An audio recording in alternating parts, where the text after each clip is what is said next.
Hi everybody, Pastor Don Phillips of RUCC Ministries with our headquarters in Umtata, obviously with representation in some areas of our country. Welcome, it's been a while that we have spoken about this, but I'm excited that time has arrived again where we will be hosting our annual Leadership Summit. The Leadership Summit we're talking about, it's a summit that seeks to address topical and relevant issues in our country which affect everybody who is in that space of leadership, whether it's in the secular or in the religious sector or any other sector where you are given a responsibility to lead something. Our nation, as we speak, is in limbo. What do I mean by that? Everybody is guessing, where are we going? What is happening? What will come out of this confusion that we are experiencing in the nation? And that demands from leadership to actually step up and show up and lead. But it is in this moment of confusion that a lot happens. Those who don't have what it takes to lead would remain in their positions but hide their hands in the sand and not address issues and give direction to the population. Whether you are in church or anywhere else, government or any other institution, it is a shame for us, those who are leaders, at this point in time to hide our head in the sand and pretend like nothing is happening. A lot is happening. So this summit comes at a very pivotal time, a time where leadership must be sharpened, leadership must be challenged, and leadership must emerge. I'm excited because we don't have to pretend like things are fine. Everybody sees things are not fine. In all facets of our society, things are not fine. And what that does, it causes panic amongst people. People don't know what to expect. And number two, it gives opportunity to those who are not supposed to be voices that are addressing our population to arise because there is an absence of leadership. So we are excited about this. It is our small way of saying, let us rally around. Obviously, we're more biased towards those who are in the religious sector because we're a church, not to the exclusion of everybody else who is in leadership, who might be members of a church somewhere and in their secular life are occupying positions of leadership. This is for you, it's for us, to rally around at this time and try to harness the potential that is there amongst us, because you can't be in a position of leadership and you don't have anything to offer. It can't be. You have something to offer, and coming together will be a time where we either awake the sleeping giant. It will be a time where you will be equipped more than where you are, taken to another level by the experiences shared by others, training and input, which is very critical. And we are trusting God that our country will not go to the doldrums. No, it won't. People of God will emerge. We are a resilient nation. People of God will emerge and leadership will take its rightful place. So the question that I'm asking myself, which is what drives us this time around in this summit, is which is the easiest as to you as a leader? To inherit what somebody else started, whether it's a company, an institution, a church, a school, a country, which you did not play a pivotal leadership role in setting up things and systems in place. Which is easiest?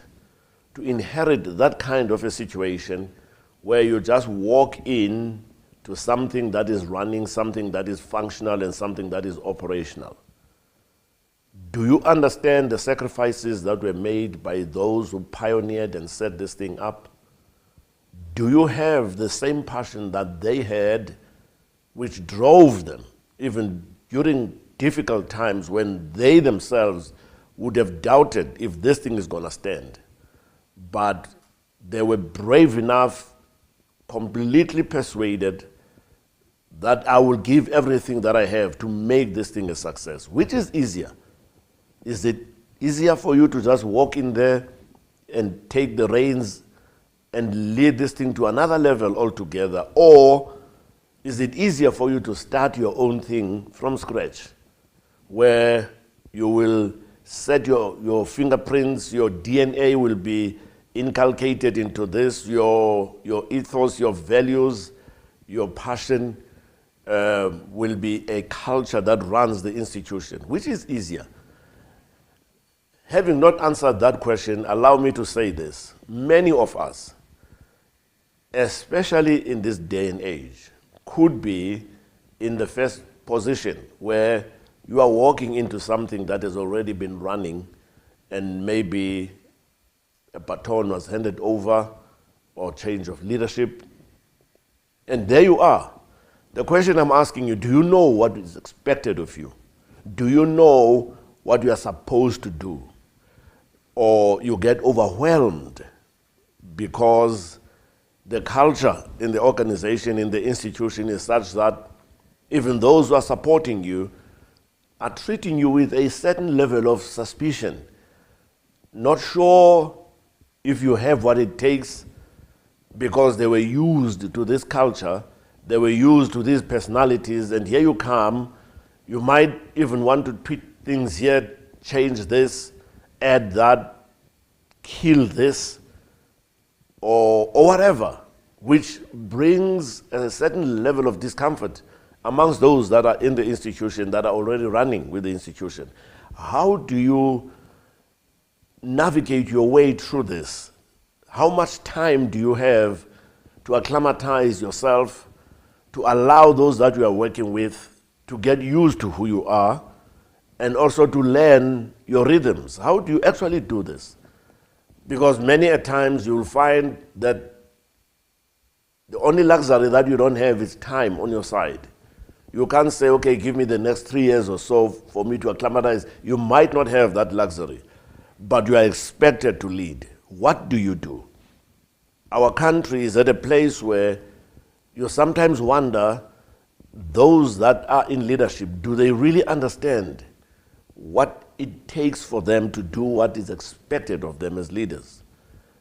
The same applies in churches, and in this case I'll be biased towards the charismatic kind of a church, which on the main, a big number of them, if not 99% of them, are still led by those who founded them, whether it's the husband and the wife, or one of them, maybe the other passed on. But then there is a need for us to transition in leadership and bring in young blood that is going to run with this organization. How do you deal with this? I don't think there is a place where you can be prepared for that. You are almost thrown against the wall with the hope that you're going to stick. But what happens if you fall? Are you going to fall with the organization? Are you going to bring everybody down with you? Or are you going to say, Lord, help me? Now, we can pray about it, which is our first port of call. But more than that, we need to be equipped ourselves to know what is expected of me, or to be equipped to know how to navigate my way through this, to deal with those dynamics that I've referred to, personalities, attitudes, and all of that. How do you find yourself through that? It might look complex, but it is not. Hence, we are inviting people who are in leadership in all spheres of life, not necessarily in the church only, to come and let us sharpen ourselves, equip ourselves, and talk around things that are critical. Because we are in a building phase. Our country is in a building phase. We need leadership with a serious resolve. We need leadership that knows where they are going. We need leadership that will know how to take us there. Churches, after COVID, we have seen what happened. May God forbid that we go back to do church the way we did it before, which in many instances was not what we can be proud of. But how do we get ourselves back on that groove and get into that rhythm again? Hence, I want to encourage you, come join us in this Leadership Summit. It is very critical, as I've said. It doesn't matter at what level you lead. We expect everybody who can and around the area. We've seen people last year coming from other provinces. You are most welcome. We're going to fly it at the bottom of the screen. Options for accommodation for you to make up your own bookings and stuff like that. We're going to help as much as we can. Our contacts are right there. You can email, contact us, do whatever, where we can facilitate your visit with us in Umtata.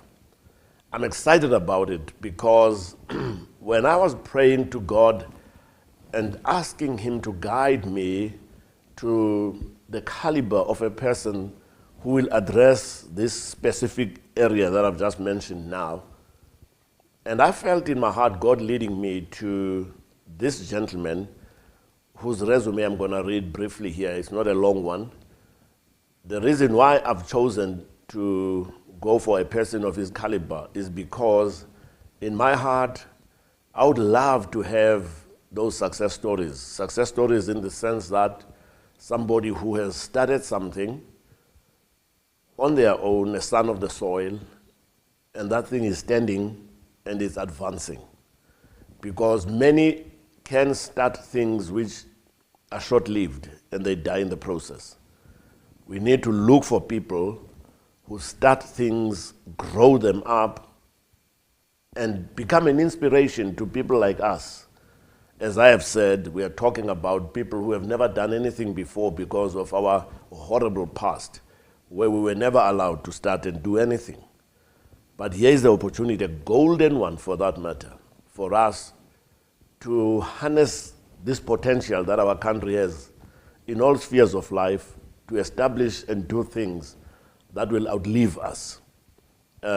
We need to have people who are going to set up things that will be a legacy, benefiting generations to come. So in my quest and prayer for who I can invite, the Lord just kind of led me to a gentleman that I met once, and I love to hear his story. And I'm excited that he will be coming, and he will be one, not the only one, but one of our keynote speakers. At this point in time, I just want to mention his name, and then the others, we're going to post them as we go along. This is a gentleman by the name of Nhlanhla Khambule, very well known in the KZN area. Nhlanhla Khambule is the CEO of Edinvest, which owns 12 private schools and artisan colleges in KZN, in Gauteng, and the Eastern Cape. Nhlanhla previously served on the boards of Ithala in KZN, which is a growth fund agribusiness development agency.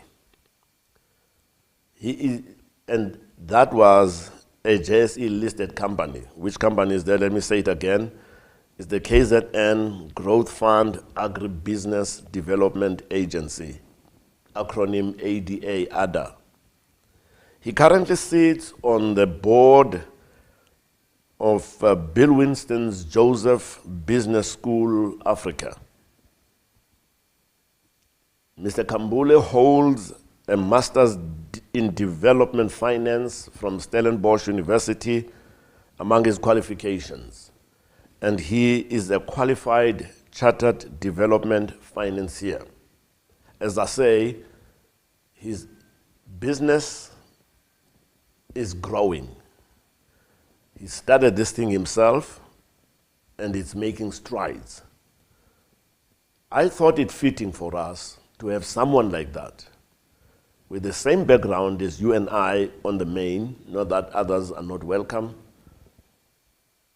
Let us come and hear, how do you actually get something going without complaining, without this sense of entitlement, without hiding your head in the sand and just going for the perks that come with the position of leadership, but actually dirtying our hands to get things done. He is not the only speaker, as I've said. We try to get a variety of leaders from many other areas of our community, different backgrounds, because together we're going to build this nation. We can't cut off these from these and say we don't need you. No, no, no. Together we're going to build this nation. So make your time and come down and join with us, and we're going to have a wonderful time. As I say, our dates for the event, it is the 23rd of July. We're starting on a Wednesday evening, the whole day on Thursday to Friday. And then in the evening on Friday, we're going to end off our time together with a wonderful time hosting a guest artist of note, Benjamin Dube. So look at those dates again down on the page and make your time to come down and join with us and let iron sharpen iron. We're praying for this. We're praying for you as you contemplate visiting and joining with us. But more than that, we are trusting God that something in you will refuse to settle for less. You will say, let me go and fly with the eagles. May God bless you as you come. As I say, I will be coming up again in the not too distant future with more details of who is coming. God bless you.